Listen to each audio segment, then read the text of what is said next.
Kaleshwaram project నిర్మాణ నేపథ్యంలో నిండుకుండలా దర్శనమిచ్చిన గోదావరిని కాంగ్రెస్ ప్రభుత్వం వచ్చి ఎడారిగా మార్చిందని మాజీ ఎమ్మెల్యే కోరకంటి చందర్ అన్నారు.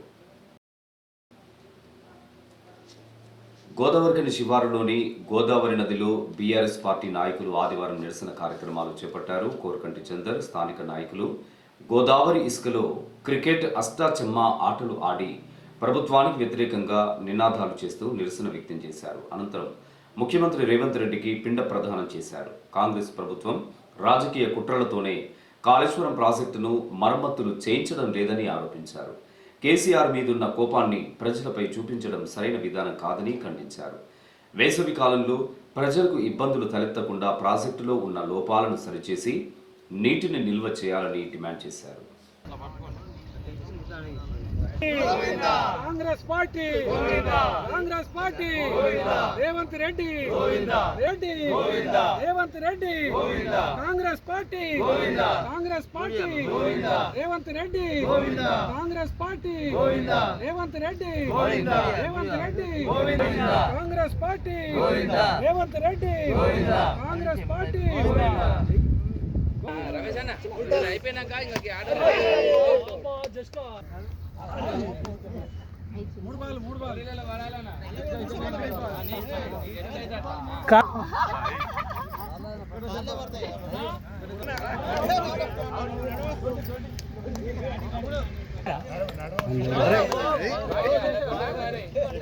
నెక్స్ట్ రాయనకి మార్తాలో అన్న బ్యాటింగ్ చేసినాం. ఆనాడు తలాపున పారుతుంది గోదావరి, మాచెనక ఎడారి అనేటువంటి పాటలు పాడుకునేటువంటి ఆ పరిస్థితి ఇలా మళ్ళీ వచ్చింది. తాగునీటికి ఇబ్బందులు పడుతున్నాయి. గోదావరి కల్లో ఇలా మురికి నీళ్లు తాగేటువంటి పరిస్థితి ఎదురైంది. అందుకోసమే ఇలా సంవత్సరం అయింది, ఇప్పటికీ మా కన్నీటి గోస కార్యక్రమం పూర్తయి, గోదావరి కన్నీటి గోస కార్యక్రమం పూర్తయి. ఇప్పటికీ ఈ ప్రభుత్వానికి చిత్తశుద్ధి లేదు. ఈ ప్రభుత్వం ఇప్పటికీ ఆ యొక్క పోల్ను రిపేర్ చేయకపోగా ఈ యొక్క గోదావరి ఎండిపోయింది. అందుకోసమే ఇలా మళ్ళీ గోదావరిలో ఇలా క్రికెట్ పోటీలు, మహిళా సోదరిమణులు ఇలా ఇక్కడ అష్టచెమ్మ ఆటలు ఆడుతున్నటువంటి పరిస్థితి ద్వారానైనా, ఈ యొక్క నిరసన ద్వారానైనా ఈ యొక్క ప్రభుత్వానికి బుద్ధి రావాలి. అందుకోసమే రేవంత్ రెడ్డికి సంవత్సరం అయింది కాబట్టి ఇలా ఆయనకు పిండం ప్రదానం కూడా మేము చేయడం జరుగుతూ ఉన్నది.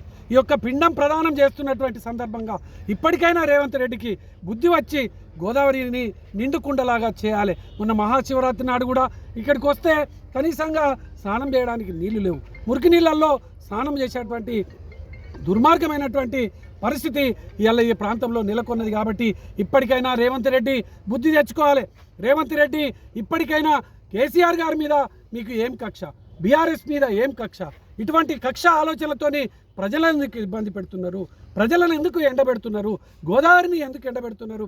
ఇప్పటికైనా వెంటనే కాళేశ్వరం ప్రాజెక్టును వెంటనే ఆ యొక్క పిల్లర్ను రిపేర్ చేసి గోదావరిలో నీళ్లను ఆపాలని మేము ఈ సందర్భంగా డిమాండ్ చేస్తూ ఉన్నాం. కార్యక్రమంలో బీఆర్ఎస్ నాయకులు మురళీధర్రావు, గోపు ఐలయ్య యాదవ్, నారాయణ దసుమార్తి, కిరణ్, గుంపుల లక్ష్మి, కృష్ణవేణి, రమేష్, అశోక్ ప్రసాద్, తిరుపతి, హరికృష్ణ, సదానందం, అచ్చవేణు, పద్మ తదితరులతో పాటు కార్యకర్తలు పాల్గొన్నారు.